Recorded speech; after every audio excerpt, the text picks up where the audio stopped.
Hi, We are the Dyslexia Duo. Each week, we sit down with amazing people, including top researchers and experts in dyslexia, powerful advocates, affected individuals, and more. Together, we break down the myths, share real stories, highlight research and strategies to advise our listeners about this prevalent learning disability. Come join us.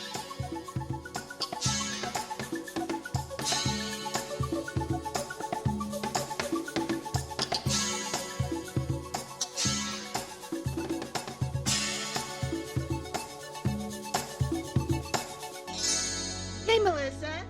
Hey, Aimee. How are you today, everybody? We're here with Dr. Maria Murray, and she is a really big mover and shaker in the world of dyslexia.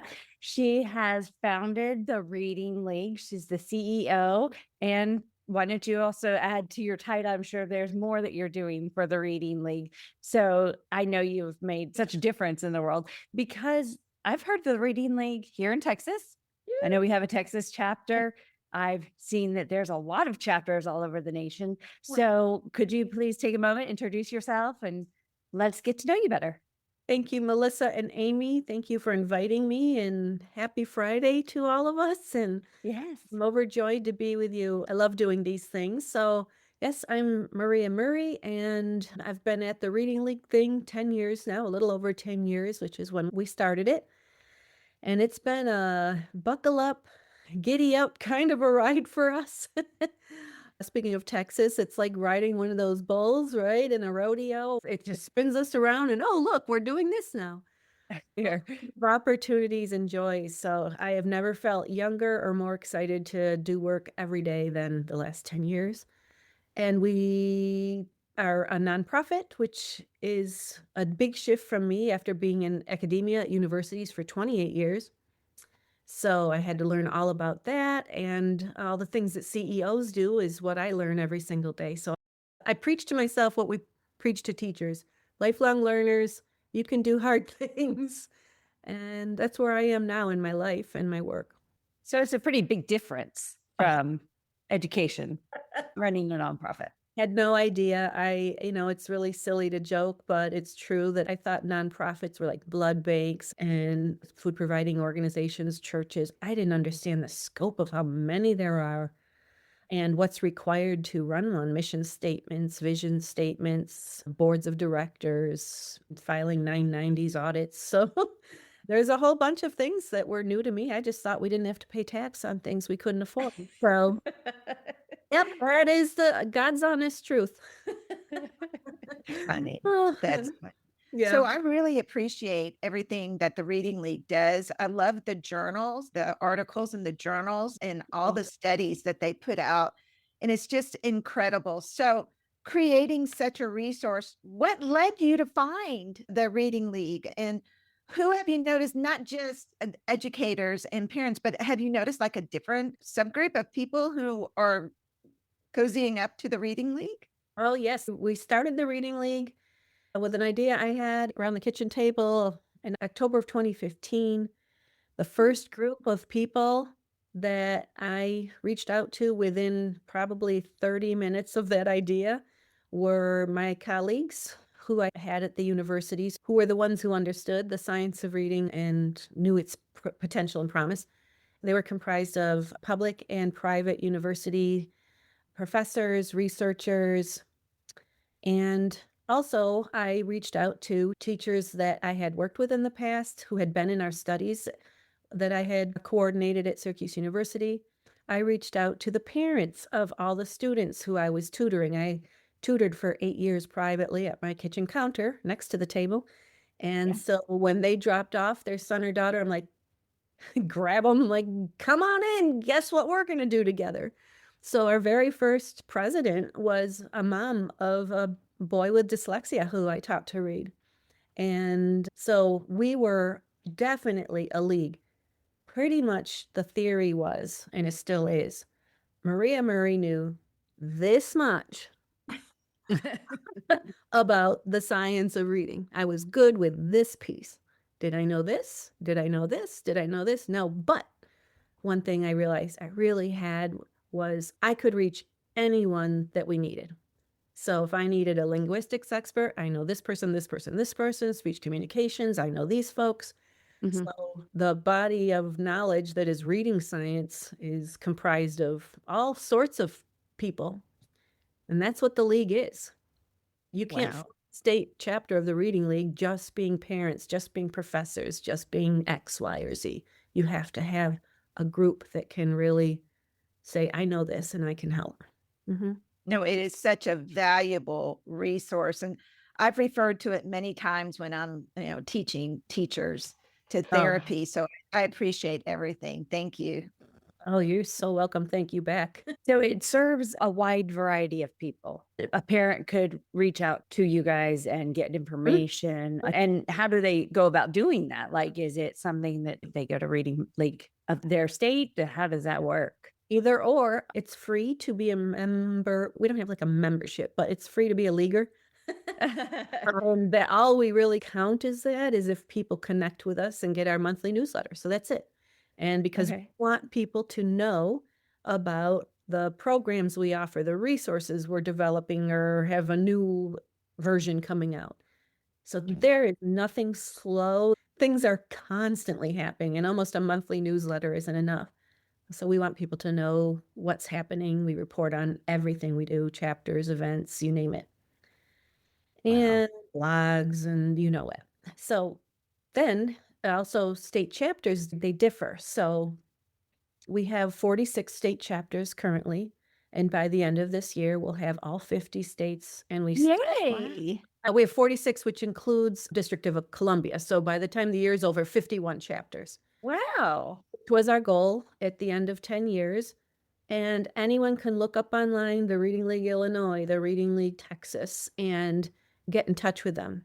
Yesterday, someone asked me and they needed to reach out and find someone that could sit on a state organization for the state of Wisconsin. I'm like, go to their website. And that's how she reached their president. And Nice. yeah, so some states, they're all their own independent 501c3 nonprofits. We share the same mission. We only ask them to do 2 to 3 events per year.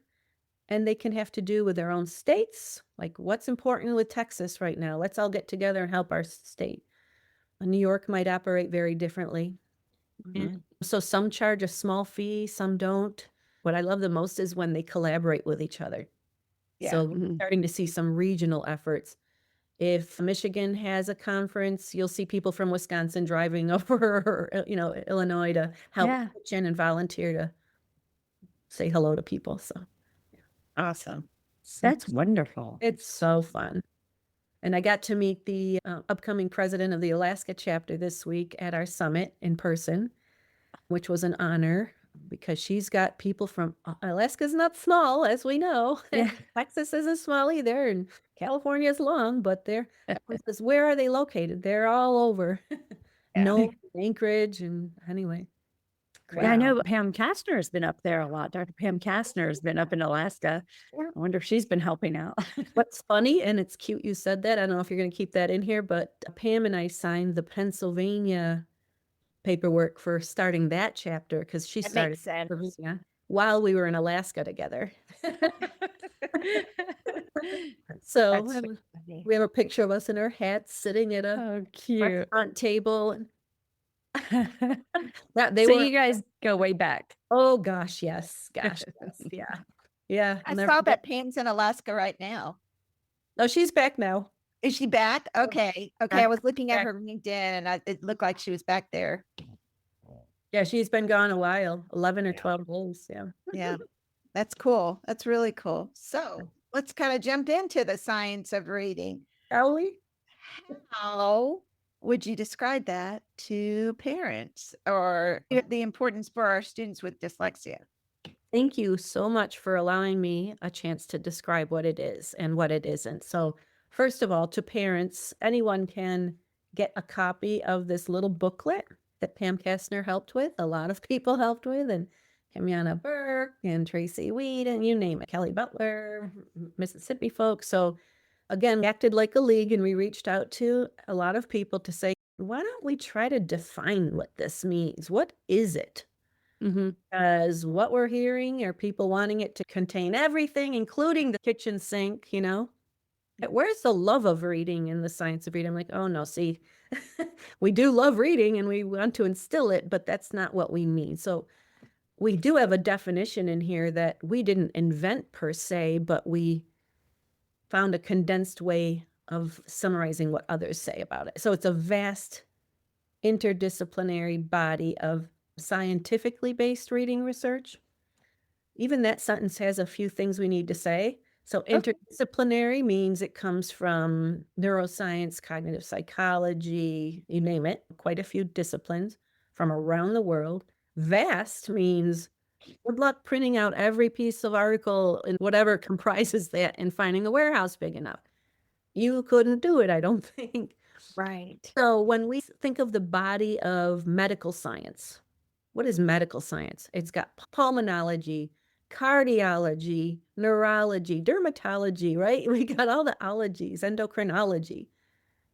Now, does my nephew, who's an ophthalmologist, is he who I call when I have an irregular heartbeat? No.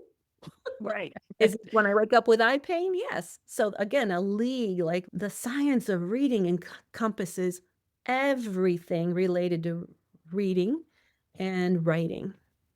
Wow. And in there, very firmly, is dyslexia and other learning differences, developmental language disorder, etc.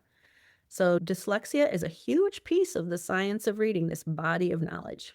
I find it interesting that we still have a lot of, I'm going to say districts, not necessarily states, but a lot of districts, even within Texas, that still are saying that dyslexia is not a thing. I mean, even in Texas, and everybody's heard us say millions of times, we've had Texas dyslexia law in place since 1985. But I've been in plenty of districts or campuses where they're like, it's not really a thing, or everybody's being overdiagnosed with it or identified with it or whatever. I find it so hard to believe that in this day and age, with all the research that's out there, that we still have people going, nah, not a thing. Well, it's convenient. We don't live in a time of very much truth these days, right? Or anything can go and be anyone's truth. So it's really, I don't know that we're in a good place to even keep, gosh. Yeah, and there's a lot of professors and universities still saying no. Yeah. To Yeah. those who prepare our teachers, can you imagine Right. learning that kind of a thing? And Right. being in a class, I guarantee in your classroom, you have a child with dyslexia. At least 1, 2, 3, 4. Oh, yes. Yeah, misconceptions are hard. And then all the misconceptions about what it means and reversing B's and D's. And here we'll throw a colored overlay over the top or go get some vision therapy. Or, I mean, the time wasted. All these other things that aren't And really right. hope, and hope into a child's soul. And it's interesting to me that you talked about interdisciplinary effects because it truly is, I think, one of the biggest factors that affects every aspect of your life, the ability to read. It pours over into your social emotional well-being. It pours over eventually into your ability to make money. It affects everything. And I think that's one of those things that policymakers don't really recognize or they don't put into place. Once they do, you've got them, right? Once you get somebody, though, it's so exciting. Like the teacher that was the most resistant to the professional learning that happens. And once they buy in, it's like, oh, once you get that a person in power that makes those decisions to see it. And, once you get a governor who's dyslexic, Yes. like, Yes. in a way, like we're going to get some progress now. It would be a snowball's effect if just enough people recognize that. I mean, we do have to take ourselves back that decade because it's our 10th anniversary this year. We do a lot of reflection. Like 10 years ago, I couldn't name, but for one, maybe university that had a science of reading program that was comprehensive, right? And now there's dozens. Wonderful. We couldn't name 10 years ago dyslexia legislation readily, and now we see it so much. But boy, we wish we were done. We're all tired. We've got other things we want to work on. I'm like, I want the Reading League to be a nonprofit that actually closes its doors because it's not needed anymore. Yeah. It's possible, because I want to go help the homeless and I want to go help the addicted. I like that. I want to go and I've got so many things I want to do, but I don't think I'm going to be able to. You are helping the homeless and addicted.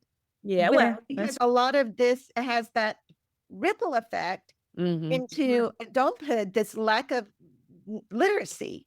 Thank you. Yeah, that's so very true. I would love to read if I can the preamble. I won't read all of it, but and then this is from the defining guide. And this is not, you don't have to buy this, friends. It's also a free download on our website. So, can you give us the title? Yeah. oh, oh my gosh, would I ever? The Science of Reading Defining Guide.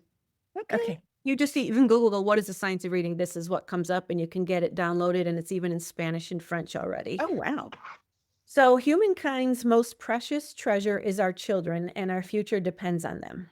We recognize literacy as a fundamental human right that empowers individuals in a society. We also know that grim life outcomes are connected to illiteracy. We are resolved to prevent the collateral damage that is incurred by our students, especially the most vulnerable among them, when adults have limited access to the convergent scientific evidence. Mhm. So it goes on to say that research has identified assessment and instructional practices with which every teacher and leader must be equipped. We believe that providing them with this knowledge is a moral imperative. And then we're committed to evidence-aligned reading instruction being scaled with a sense of urgency in a comprehensive and systematic way by multiple stakeholders. And then we say, we know that our children can be taught to read properly the first time when they're first sitting down to learn to read before they should be screened right when they get to school. In a knowledge economy, and this is something Kareem Weaver speaks to often, we're not in an industrial economy anymore, we're in a knowledge economy. The currency of the 21st century is built on the foundation of skilled reading. Students who can read well have a place at the table of opportunity, whether their aspirations lead them to college or the workforce. So, I mean, this is just, That's beautiful. this is everything. It's an equity issue. It is a human right. It's critical for our society. I mean, what more do we need to say Right. than that? Yeah. My heart and my goal is to have people outside of the education echo chambers understand this, right? We're in it, parents, teachers, teacher leaders, curriculum people, all the things that we interact with in our work. But how often have you spoken to a new neighbor or someone at a restaurant that my husband and I are out with someone he's with, and so what do you do for a living? And my husband's like, oh, here we go. Yeah, man. Yeah. And the reason is because I know what I'm about to say to them, they will either feel disbelief at what I'm telling them or some connection. Oh, my child, our son, Mhm. my mother was a teacher and she, like everyone connects to this. So I think that's what also needs to be scaled with a sense of urgency is the general populace, because if they understood that low literacy is the probably largest public health issue we have and directly correlated with almost every single other ill we Mhm. have, be it crime, disease, right? Literacy impacts everything. And I'll ramble a little more and take it to my local context here in Syracuse, New York, where the Reading League is headquartered. We have I don't know if it's a third or 2 years ago, we were number one in child poverty. Woohoo! Wow. And guess what? We have the second lowest literacy rate for a city our size in the country. Mm. So people in my own community, I want to go door to door, but I don't have time. I don't know how I have a voice left to say, friends, people who are in leadership of organizations here, you have it backwards when you think that low literacy is caused by poverty. There's a correlation. If you can't read, poverty is pretty not far down the road of Right. ability for you because Right. you are going to be underemployed or unemployed. So unless you have also, and it's generational, and unless you have support and other privileges, but Yeah. until we fix that literacy, we're going to have poverty here. Well, I agree. Yeah. I agree. Yeah. I find it interesting and just made me think. I live real close to 2 colleges out here, Mhm. and we were driving into the city where the colleges are in the same city, and the homelessness is Mhm. crazy. I mean, absolutely off the charts in the way of just the homelessness. I do have to wonder if these are maybe some of those college students, and this is my hypothesis, not that I know any of it, Mm. that maybe failed at college and just didn't go any further than the university. They couldn't sustain themselves. And then could it be those people that weren't able to succeed in college because they weren't able to comprehend what they were doing? It's just, I Yeah. almost sound like I'm rambling because I am, but I have a point. I wonder about that because Now, you do see it near major colleges quite a bit. I would definitely make a quick phone call to someone in your community that works with unhoused people and find out if there's any sense to that. And maybe that could be something you work with the university with to address. Because Right. so many students have to go in and even take remedial courses right out of the gate. Right. Disheartening is that you see your peers like starting to, go forward in their work towards a degree and you have to spend You time have and money on Yeah, that. or maybe you can't even pass those remedial Yeah. classes. I know we hear about those college students all the time that, take great lengths to disguise to their parents that they're not passing. And so it made me kind of wonder about that. Yes, and COVID didn't help with all the Mhm. anxiety and social media with the heightened anxiety the students I have, and so we have a lot of issues in there, but certainly literacy is attached to all of those, right? Yeah. Yeah. Yeah. So, have you seen just recently? It's a TikTok trend. Not that I'm on TikTok. I just heard about it on the news. But there was recently a high school senior that asked people in his school to read some of these sentences that said something about the silhouette of the girl was quite gauche or something like that. He asked his classmates to read these sentences, Mm, and it was stunning mhm, how these high school seniors couldn't get through yeah. these sentences. And it was just eye opening to where we are and thinking about, this should not be happening. And even colleges are noticing that people aren't quite prepared for college. Sure. Yes, I talk to college leaders all the time. When we are in big cities for our events, so say San Diego, we were in Fort Worth, Dallas area, you get the idea. Vegas, Yeah. Chicago, so forth.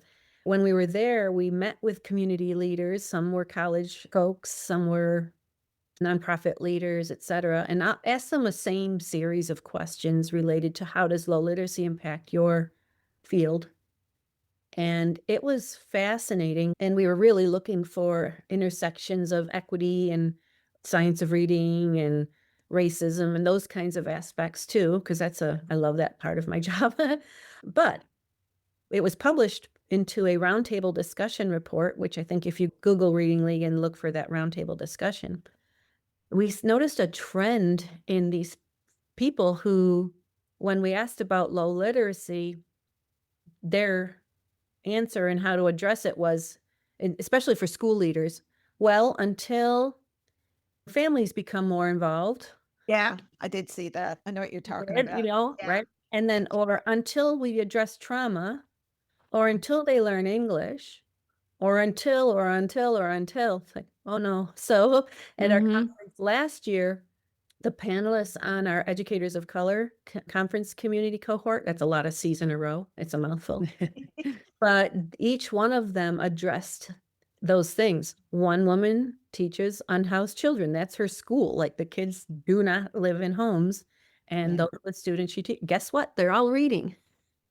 Hmm. Other, someone works with all these children in trauma. Guess what? She has them all reading.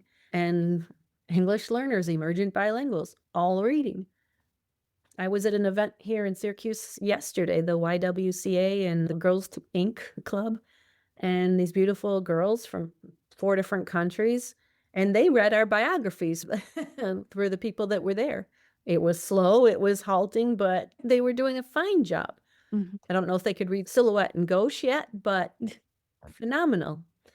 So I always say there's one single reason why someone doesn't know how to read, and by some, I'm saying like 98% of people, and it's that they haven't been taught. Right. Like, can I repeat that, please? Yes, Oh, please. finger. One reason someone doesn't know how to read. They haven't been taught. Wow. Wow. And why haven't they been taught? The biggest reason, I don't know it's the one reason, but the biggest reason is that the teachers haven't been prepared to know how to properly identify and address exactly what each child in their classroom needs. Mhm. And why is that? Because ed prep programs have not yet fully embraced preparing teachers for that. Because they haven't been taught. Right? They haven't been taught. So I call it a gigantic diffusion of responsibility where the scientists forever were assuming that, you know, somebody was going to translate their research and get it into higher ed and ed prep. And ed Yeah. prep was just assuming, oh, once, we can teach them these other things, these more global things, not the actual how to do it things, and not just for reading, right? For everything. And they'll get it when they're in their schools. But without failing to step back and think, oh, those schools are filled to the brim with people working that we already trained and didn't teach them. So if the admin doesn't know it and the counselor doesn't know it, then the school psychologist knows how to identify reading problems, but not how to address them. And the special educators don't know, and the classroom teachers don't know the science of reading and all its findings. Why would they ever think to train themselves on it? So that my whole career, 18 years leading up to thinking of this idea was, who is going to do this? Mhm. Because we did all these studies in Syracuse in central New York, and we taught kids to read and we taught the teachers how to do it. And then as soon as the study was done, so was the work. Yeah. So I Mm. was like, well, what are we going to do about that? And I was told that's not our job. We just do the research. I'm like, So I right. know some professors, I mean, a lot of professors have a lot of autonomy as to how they're going to teach their students. And I Mhm. know of some professors that do not believe in anything about the science of reading, nothing about it. They still are into the whole language, balanced literacy, you Mhm. know, things like that. And I get it. I get it. I get that the end goal is comprehension, Okay. but you keep the end goal in mind and you work to that goal instead of starting there and go, oh, well, I guess we just need more big books. I guess we just need more class bins or whatever to get these, cozy book nooks. You can't get to the cozy book nooks until they've slogged through the weeds of philological awareness and decoding and working on fluency Yeah. and all of those pieces like that. Going to those book nooks, taking a look around, like examine the children that can't wait to get to it and actually are enjoying being in that book nook Right. and reading while they're in there. Oh, I don't know. To me, it's a very 1 + 1 = 2 thing, but I've been in this in my own way for a long time. When I taught grade level, most of my career has been dyslexia. In public ed, it's been dyslexia and private. But I had 3 years where I was in a gen ed teacher, and Mm. I can remember back in the Stone Age when I was teaching, we had dear time, drop everything and read, or silence Oh, assisted yeah. reading and all of Yeah. that. And so it was school-wide implemented. And so we had 30 minutes. I told the kids to get their book out, and I was trying to be the good model, and I'd have my book out too. And I could tell who my dyslexic kids were because they were the ones coming up to me going, Miss Nooney, that was my main name. I go to the "Miss bathroom. Nooney, yeah, can I go to the bathroom? Can I clean off your bookshelf? Can I arrange your books by color?" I know. Things Can like I that. can I feel like I belong here? Yeah, right, Yeah. right. I'd go, "No, go sit there and read your book." Yeah. They're like, "Okay," and they find something else to do. Or just, start picking the paint inside the drawer of your desk or whatever and Uh-huh. watch that clock tick backwards instead of forwards. But Right. yeah, people who end up teaching literacy and teacher prep, very often they were English teachers in high school Yeah. and they never really experienced teaching someone to read Yeah. or noticing. That's a So good point. to That's them, really literacy is defined a completely different way. It Mhm. isn't that foundational, constrained skill focus on those cute little letters and individual words. This is more about talking about those beautiful themes throughout novels and whatnot. Mhm. Mhm. And reading researchers will tell you, and gosh, the ones that led this charge 30 years ago is when, or even 90s, when they were getting some really amazing data sets and bringing it out there to thousands of teachers. And there was resentment and anger and scoffing. And, here you think you're like, hey, we followed 100,000 kids here in this state and we've learned this. And they're like, and you know what? It's because they care more about one child than hundreds of thousands of. right. It's case studies, not studies that predict what's going to get a child to be more successful down the road and close gaps, how to hasten someone's learning to close those gaps. There's, Keith Stanovich, like you listen to his speech on this, my gosh, you need to keep hitting pause and look things up. It's so hard to get, but it's a correspondence of theories of truth versus coherence and analytic reductionism versus holism. Like these are the big basic drivers of allowing people to buy into science as something important in education. So that word science in the science of reading Mhm. literally means experimental studies. Okay.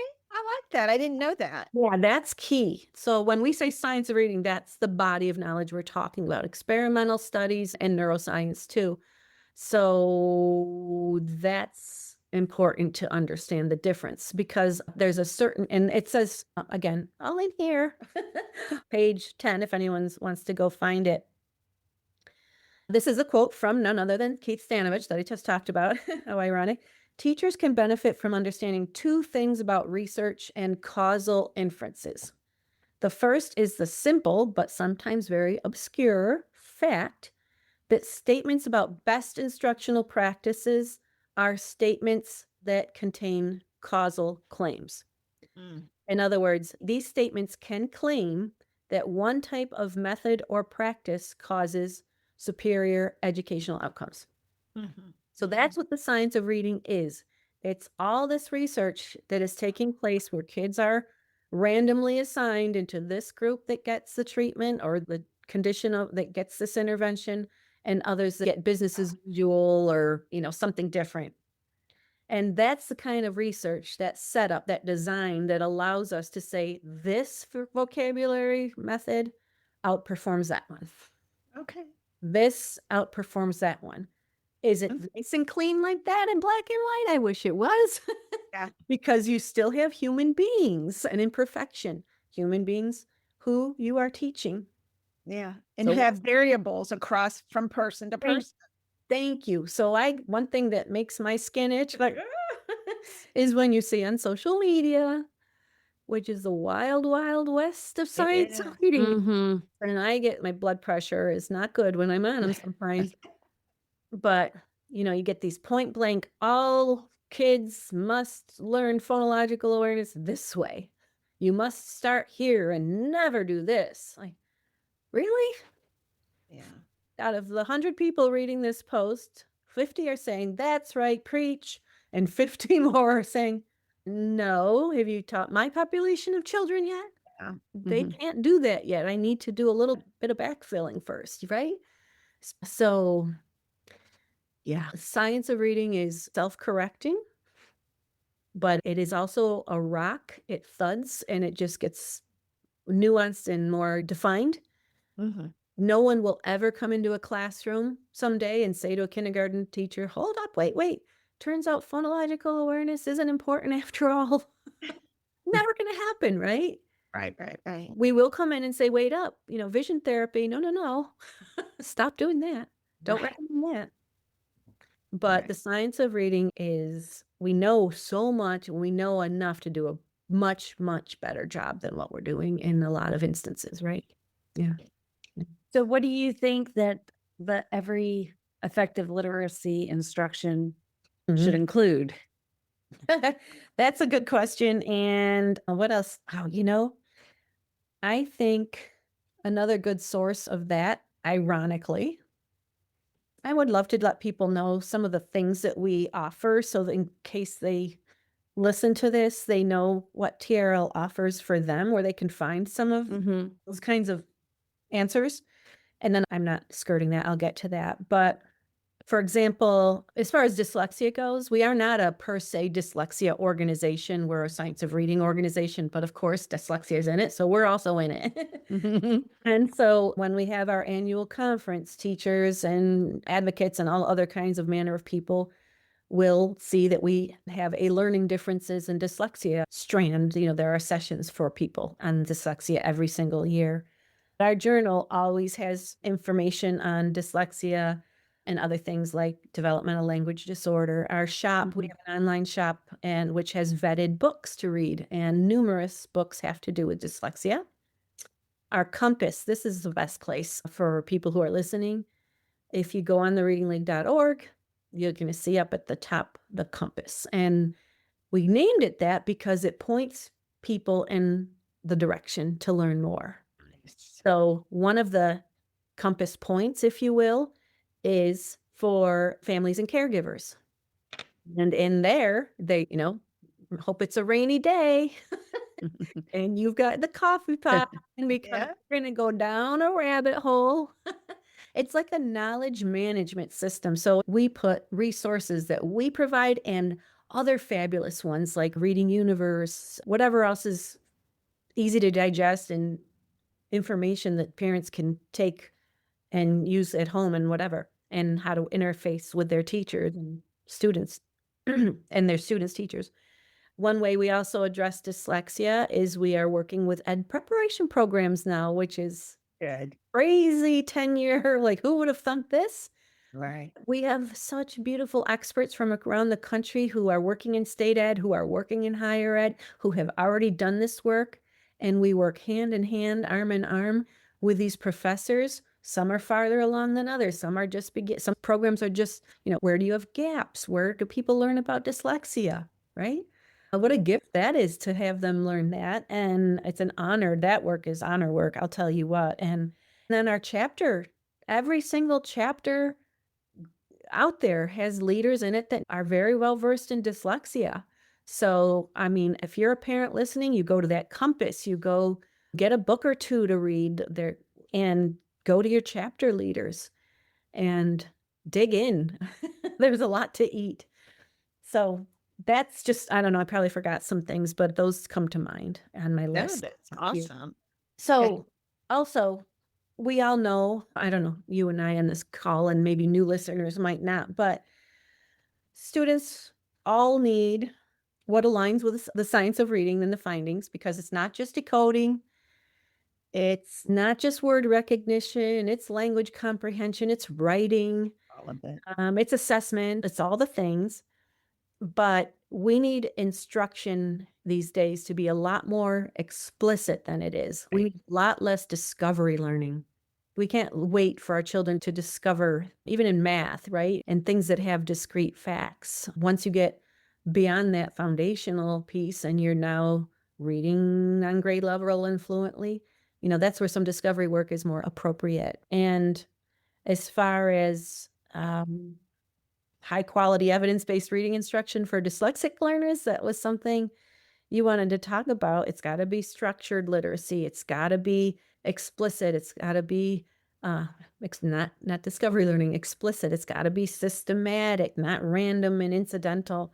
It has to be data driven, data informed, not based on hunches and what you think works. It has to be primarily at the beginning focused on those foundational skills with a big push on phonological aspects, of course.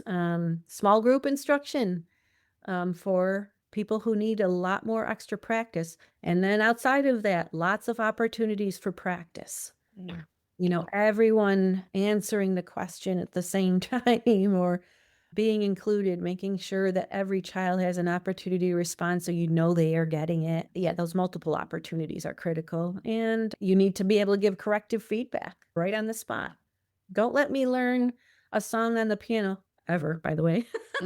But don't let me learn a song on the piano and keep hitting that B flat when it's not, muscle memory and keep screwing it up. So, and then vocabulary and morphology and syntax. It's just, and all of that should be intertwined together, and progress monitoring. I mean, so is everyone out there hearing that it's a lot? It is. It is. It It is. absolutely Is is. everybody out there hearing that our It's educators not easy. be highly skilled and supported with coaches? So TRL does that too. That's our biggest thing we do is professional learning in schools and training whole schools, and we work with districts across the country. So we'd love if you have a district, if you're an admin listening, give us a shout, and we have these experts that come and give you what you need to learn and support you in it. That's awesome. Yeah, That's awesome. forgot about that. And now a word from our sponsor. Hey, Melissa. Hey, Aimee. So let's talk about who we met at IDA, Tumbleweed. Oh, I love Tumbleweed's decodable books, and they're for striving readers in grades 2 through 6. My favorite thing about them, in addition to the storylines, is the inclusion of comprehension, spelling, and vocabulary activities. Yes, and there's no guessing because they took out the visual distractions. They still have illustrations, but not right next to the print. And Tumbleweed is easy to implement with any core or intervention program. Their teacher guides are jam-packed with multimodal approaches. Check them out at tumbleweedpublishing.com. Hi, this is Aimee Rodenroth, and as part of the Dyslexia Duo podcast team and owner of Discovery Dyslexia Services, I want to talk to you about my business. Our COUT-trained team offers expert virtual or in-person therapy located in Prosper, Texas, using proven dyslexia curricula like Take Flight, Build, MTA, Alphabetic Phonics, and Reading by Design. We also provide crucial independent evaluations and advocacy services. Don't wait. Empower your child today. Visit www.discovereed.com to learn more. That again is www.discoveread.com. Discovereed, covering all your dyslexia needs. Let's return to the show.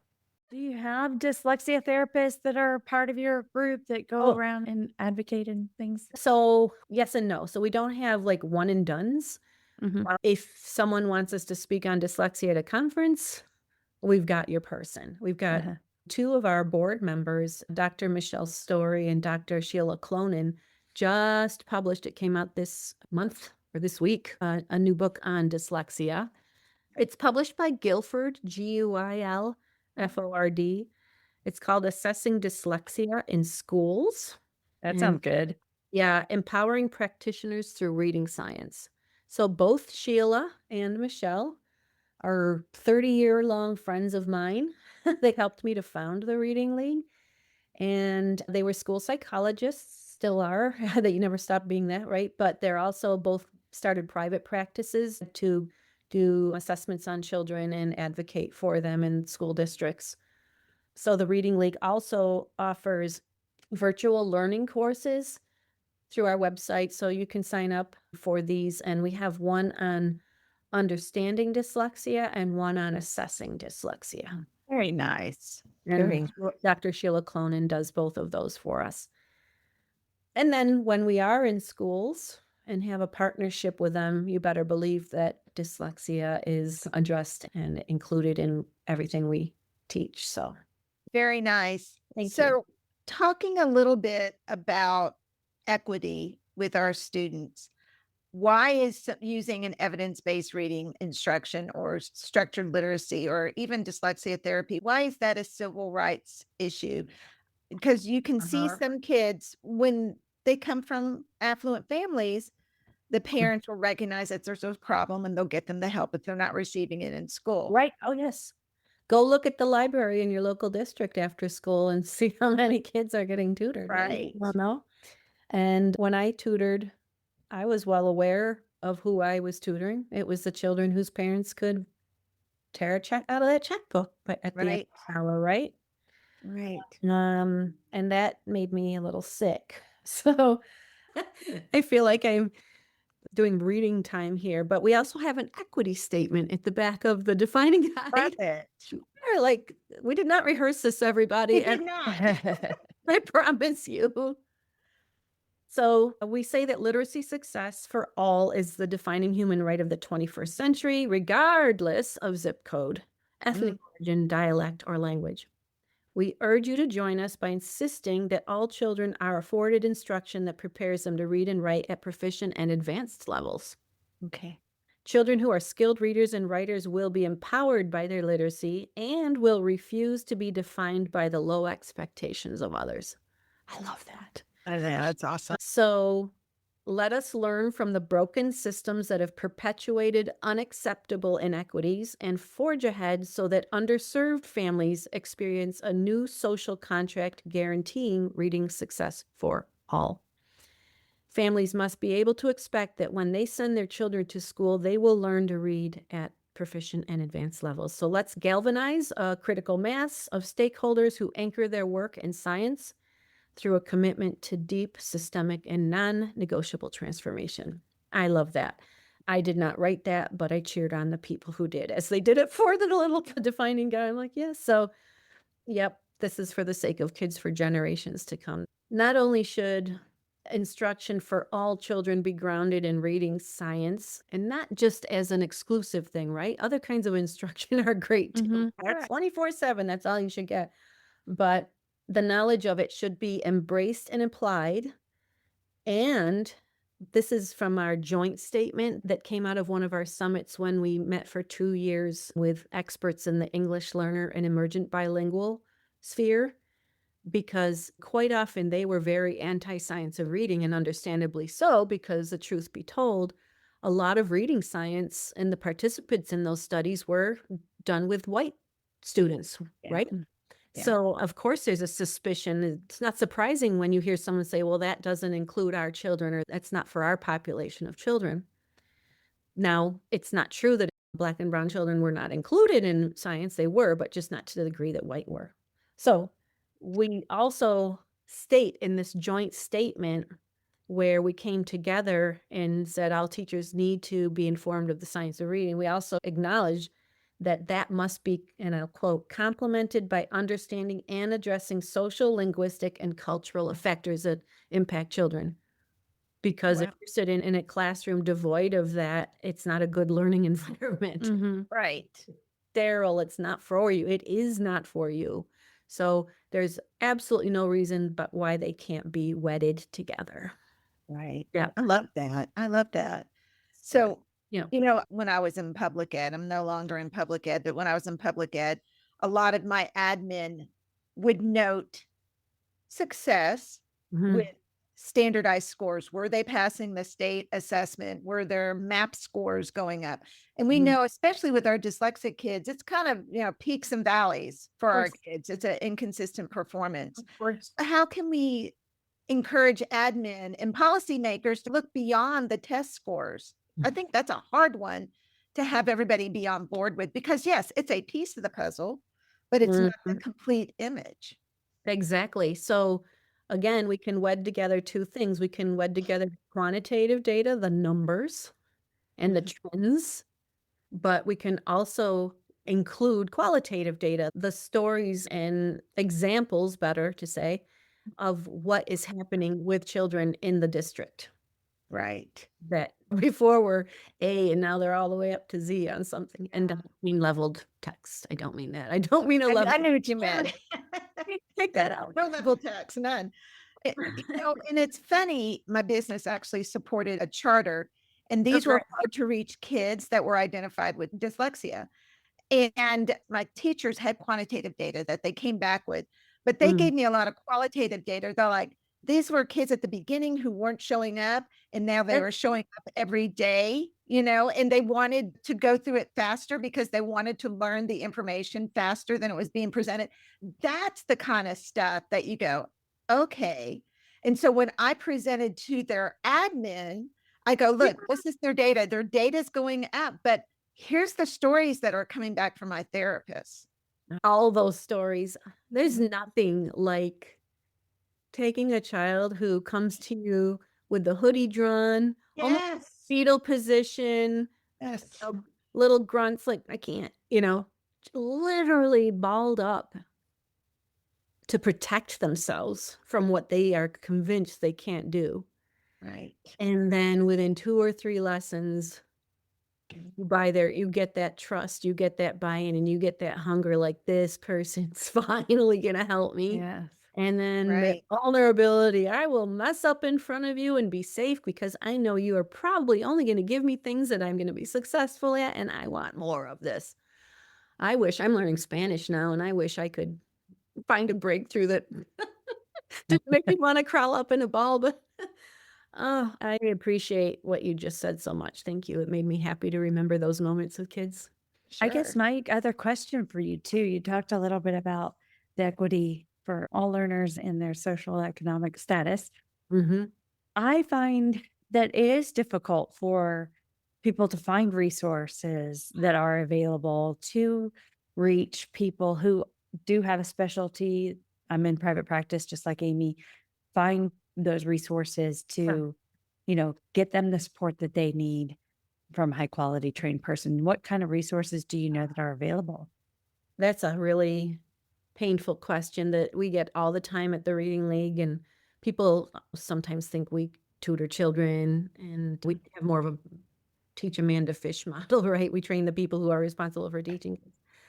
I think reaching out again to your TRL chapter is your best Yeah. bet locally, and again, on our compass, there and again, the compass, that rabbit hole, it will have ideas for you to start trying this at home, read this. I even love the books we have on our shop that are for children. There's beautiful children to explain why my brain does, it's a Mhm, mhm. first of all, can we get children to fully believe that nothing's per se wrong with them? Mhm, That's mhm. not their Right. fault? I mean, who can't right now understand that as we are doing this, there's a child sitting in a classroom with a book in front of them, looking around. The book is impossibly hard at their peers who are flying through it in the pages. And what other answer is possible in your mind other than it's me? Right. Right. Right. Can't be the teacher to that, and sounds teacher blaming. Not. We're all teachers here. But my friends are all learning, so the teacher taught them, so obviously it's me. And then the day that hits them, that's a hard Heartbreaking. thing. You can't just dislodge that easily. So I just hate that so much. But that's when school becomes a place that's not to be trusted or fearful. When we were doing those intervention studies at Syracuse University that I got to coordinate, they were funded by the National Institute of Health, part of Dr. Reed Lyon's 44 site research network from 1985 to 2005. Syracuse University was one of them. And when our study ended, Congress wanted to know where the money went. So they sent a producer up to Syracuse to hear the story. So it got made into a 10-minute video that's still, it's old, but it's on YouTube, called When Stars Read. I got to co-produce this thing. I mean, or be an assistant rather. I gave myself way too big of a title. And we went around to all the children's homes. I met the families. This was Maria's first time meeting families. This was Maria's first gut punch, eye-opening, paper cut feeling of, oh my goodness. I know what happens to kids in school. I know they can be bullied. I know they can feel like harassed by teachers who just mean well when they say, look at that word harder. Yeah. Again, the teachers are not to blame. That's what they either weren't taught or that's what they were taught to say. And I now said, oh, when that school bus deposits that child at home, it's not like you and I come home from work, we get our yoga pants on. It's like, oh, Yeah. that's not a feeling they get because Yeah. the homework ritual has to start. And you want to hide from your parents, not just in college, but like, I can't do this. I can't do this. And my sibling, my little snotty kindergarten brother is getting it like boom and rubbing it in my face. Right. So I'm going to get hives when the bus comes. And after school, I'm going to run away. I'm going to go into the woods. I'm going to throw stones and cry. So that's in that video we produced. And that's another time I said, well, whose job is this? If it's not our job to get back in the schools and make sure they keep doing our work somehow, and if it's not our job to translate this analytic, qualitative, statistical article into something they can use in their classroom, whose job is it to make sure these kids aren't suffering? Right. Right. Wow. It's not our job. And that's why I started the reading. I'm like, okay, why don't we make this our job? I called Sheila, I called Michelle, I called Heidi, I called Kelly, I called John, I called Dave, I called all the people I knew that knew this stuff, and not one person said no. And we met at Panera's. And we said, I know this part, my little part, I'll teach this in March. And we'd go to some gym and sit in the metal chairs in a school. And then, Aimee, you're going to talk about dyslexia assessment next, whatever, in July in this auditorium of this district. And within a little over 2 years of doing these free talks, these expert talks that we put together, we had over 4,200 teachers in Central New York come to at least one of them. So you're making things go in my brain as to next steps that I want to do. I want to go out with my team and go talk to those hard to reach districts in Texas, because we've got hubs, we've got major cities, and then we have itty bitty tiny cities that nobody can get to. Yeah. So I want to send my people out and Send your people Yeah. out. We're free, I mean, I'm sorry about that, but that's what we did. And there were food trucks, and teachers would come from across the state borders, from Pennsylvania and Connecticut. One guy drove his wife here from Long Island, which is 5 hours away. Oh, wow. And then when the event ended, they were like from 5 to 8 p.m. Wow. Went 5 hours back home. Oh my gosh. And that's when people like Pam Castner were saying, we need one in Pennsylvania. I'm like, what are you talking about? We're not. I work in a university. I don't have time. I'm barely holding on, So, Wow.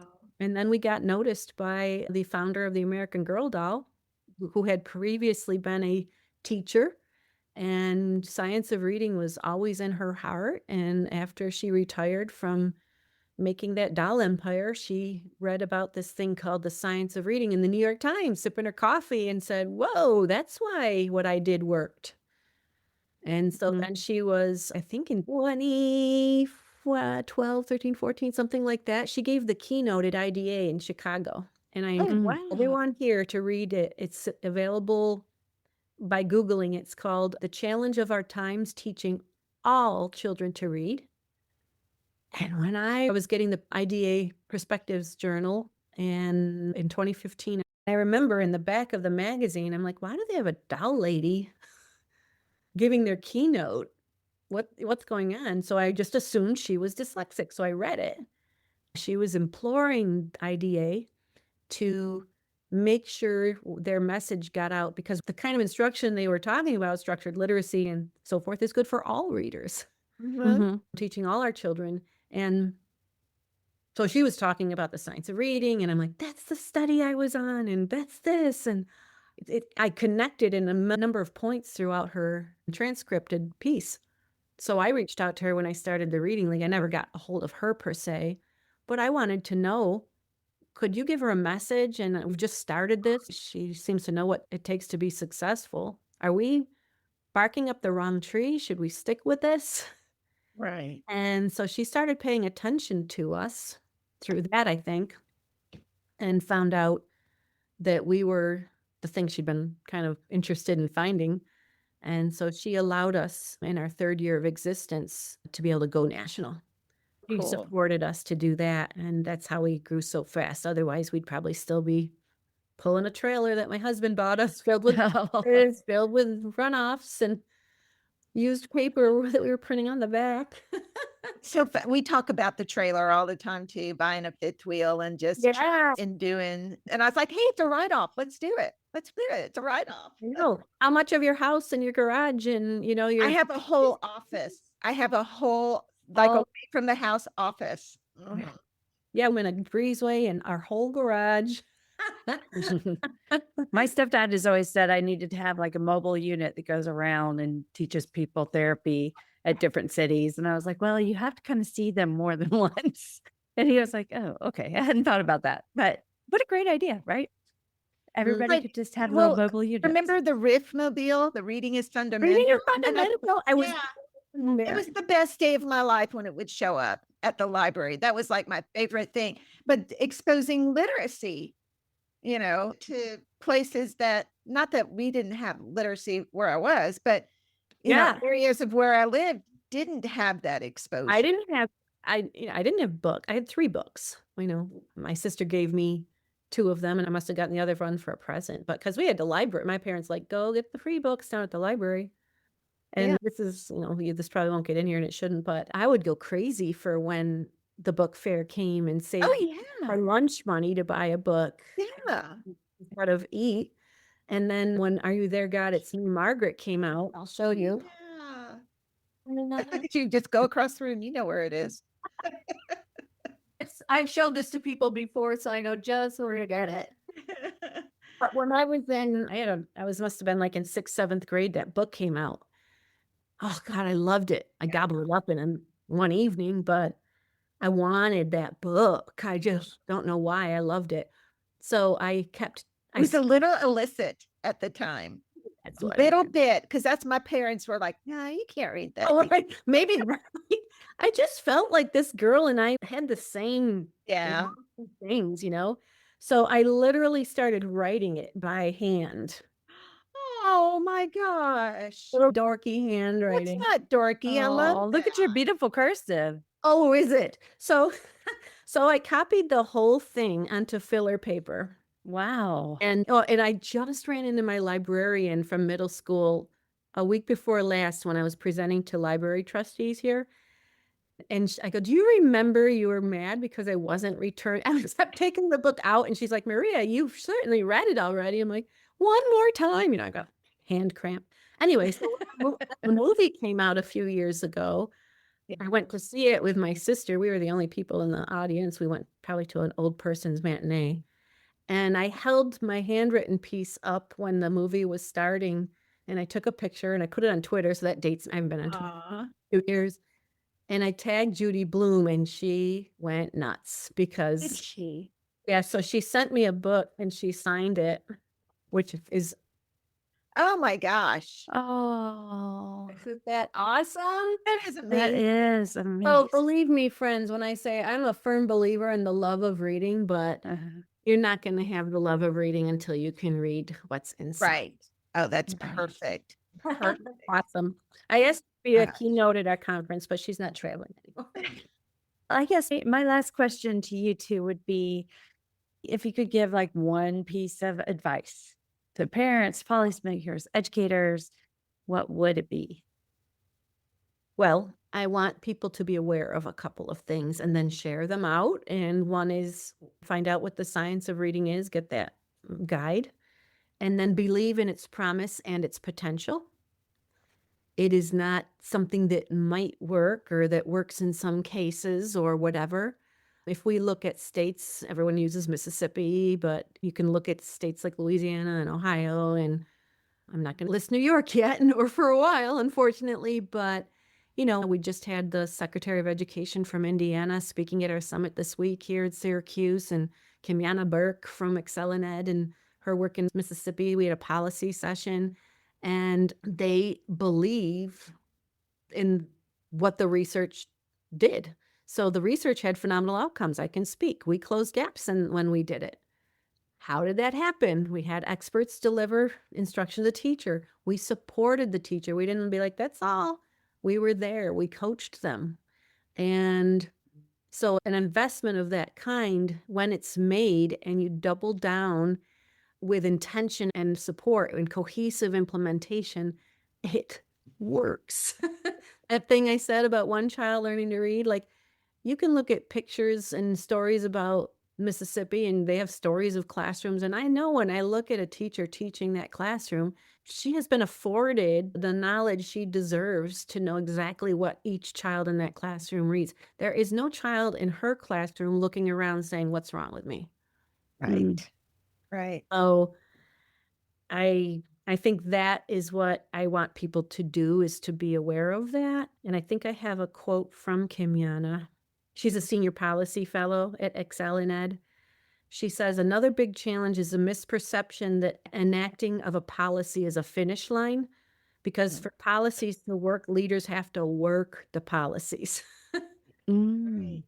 We have a lot of states who are implementing policies, but they're not being, really, there's no Follow through or teeth, right, to it. Mhm. A law can have perfect language, perfect intention, but without time and care taken to lead on implementation and meaningfully engage all stakeholders, progress isn't going to be made. So I'm excited by the promise and potential because I have seen it, I have lived it, I know it, and I just hope people can be willing to give a few moments to learning about this and talking about it and helping us spread the word.